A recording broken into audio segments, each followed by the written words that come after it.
I will now go to voting because we have committee markups and other committees and people have to leave here soon.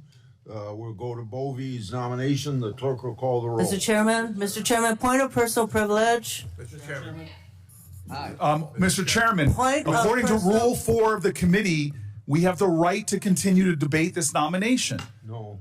I'm invoking Rule 4 of the committee. We have the right to debate this nomination.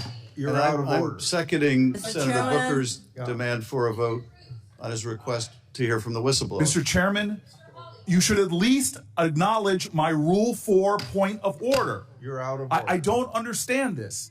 What are you afraid of about even debating this? Putting things on the record, hearing from every senator, dear God, that's what our obligations are, is to state our reasons for debate. At least address the Rule 4 point of order that we're calling. There's no need to rush this. What are we afraid of? We're not pressing for the 2-hour rule like you all did when you were in the minority. We're simply asking for a credible amount of time to air our concerns before the vote. We respect each other in this committee. We respect the understanding that we have things to say. But yet we're doing this in a way and procedures of this committee. This is outrageous that you're not allowing senators to have their fair say before a controversial nominee is being done. This is unbelievable. This is unjust. This is wrong. It is the further deterioration of this committee's integrity with a person like this. What are you afraid of? Are you afraid of hearing from Chris Coons? From hearing from one of my colleagues? From hearing from Adam Schiff? What is the fear here? Take the time. What is the thing that you are so afraid of from hearing from my Senate colleagues and past president? Why are you doing this? This is outrageous. This is a kangaroo court. That's all we have here, This Mr. is Chairman. wrong. To violate your own rules without going by the mandates of the parliamentarian. This is unbelievable. There's a way to do this. If you want to force this through, if you want to ram this through, there's a way to do it in accordance to the rules as spelled out by the parliamentarian. It is simple. It is clear. There's a pathway to achieve what you're trying to achieve. But, sir, this lacks decency. It lacks decorum. It shows that you do not want to simply hear from your colleagues. This is absolutely wrong.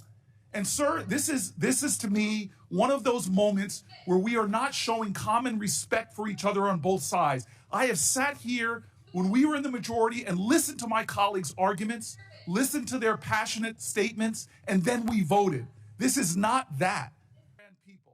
And they've walked out. Some of the least controversial people in the Senate, some of the people that worked the hardest to find bipartisan common ground have just walked out of this committee. And you don't even seem to care, but I know you do. I know your heart. As to Emil Bove, let me start with this nominee.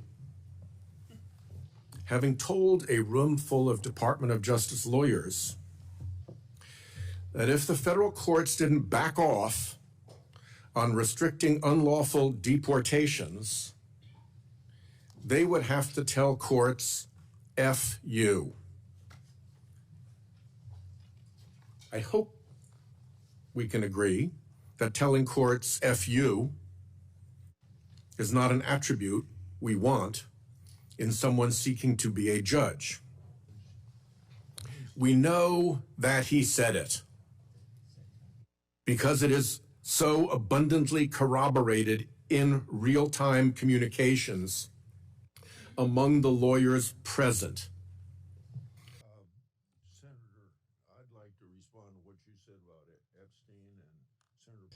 I feel very strongly about that. So did somebody reference something in a meeting or did somebody say something between friends? I don't know, but even that would be disqualifying, and that yet has not been presented for this nominee. So I challenge all of my colleagues on the other side of the aisle. That's a disqualifying event for me for the remainder of my time in the U.S. Senate, which admittedly is only 18 months. A lot of things happen in 18 months. Do your homework on finding a hard example and count me in to refuse confirming that nominee. But don't finesse it when you simply don't have the facts on your side. Thank you, Mr. Chair. Before I call on Senator. Chairman, the Trump administration's handling of the Jeffrey Epstein case is baffling.